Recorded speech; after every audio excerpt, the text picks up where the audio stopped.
Comment trouver le thérapeute qui vous convient? Bonjour et bienvenue dans cette nouvelle vidéo. Dans cette vidéo, je vais être accompagné une fois de plus du docteur Jean-Baptiste Alexanian pour voir comment trouver le thérapeute qui nous convient, parce que c'est vrai que parfois nous nous trouvons dans des situations où nous allons avoir plusieurs avis différents de différents professionnels de santé et on va avoir du mal à discerner quel est l'avis qui est le plus adapté à nous. Donc justement, dans cette vidéo, je vais traiter ce sujet avec le docteur Jean-Baptiste Alexanian. Donc bonjour docteur. Bonjour. Pouvez-vous nous dire, selon vous, comment trouver le thérapeute qui nous convient et qui vraiment est le plus adapté à nous?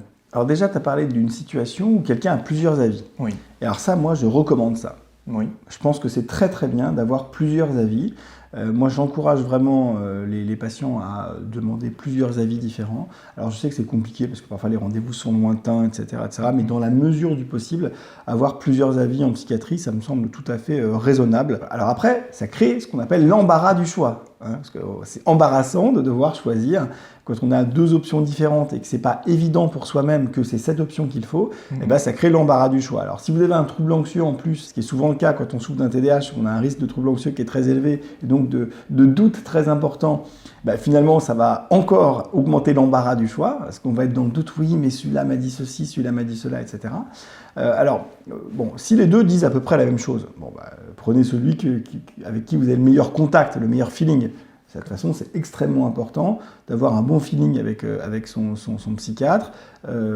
Après, on est tous différents, on a tous des personnalités, on n'est pas des robots. Et moi, je trouve ça très bien qu'on ne soit pas des robots. Et c'est normal que tel docteur, on l'aime bien, tel docteur, on l'aime pas, telle attitude, on aime bien, telle attitude, on n'aime pas. C'est tout à fait logique, c'est très bien, il faut que ce soit comme ça. On a besoin de diversité. On a tendance à être un peu robotisé par nos études et je crois que c'est une erreur.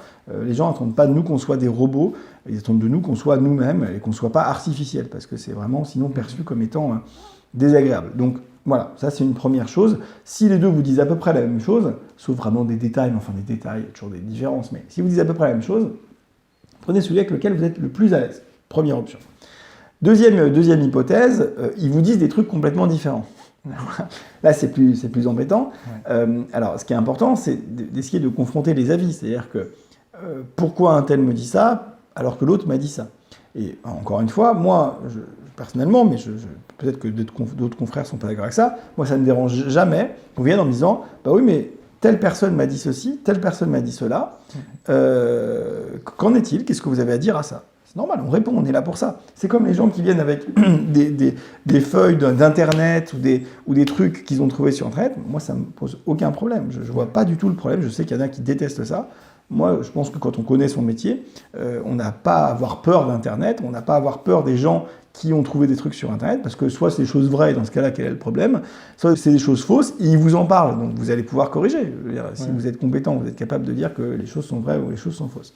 Donc, et de pouvoir argumenter, c'est-à-dire que il ne suffit pas de dire pour justifier pourquoi ça c'est faux, pourquoi ça c'est vrai. Nous on passe beaucoup avec l'association Food Normandie de temps à montrer ce que dit la science vraiment et non pas les avis d'un tel ou d'un tel. Voilà, donc nous on donne beaucoup de sources scientifiques. Donc si vous avez des questions d'ordre scientifique sur le TDAH, vous avez quand même cette ressource qui est la chaîne YouTube et l'association de la page Food Normandie où vous avez une quantité invraisemblable de vidéos avec à chaque fois un article scientifique de qualité qui permet de vous donner une idée du sérieux du contenu. Donc voilà, moi je pense que quand il y a deux avis qui sont contraires, confronter les deux avis n'est pas un problème. Vous êtes patient, c'est quand même votre santé, c'est normal que les docteurs se justifient de leur désaccord. Moi, la polémique n'est absolument pas problématique. Enfin, la polémique, le terme polémique est problématique par définition, mais le désaccord n'est pas problématique.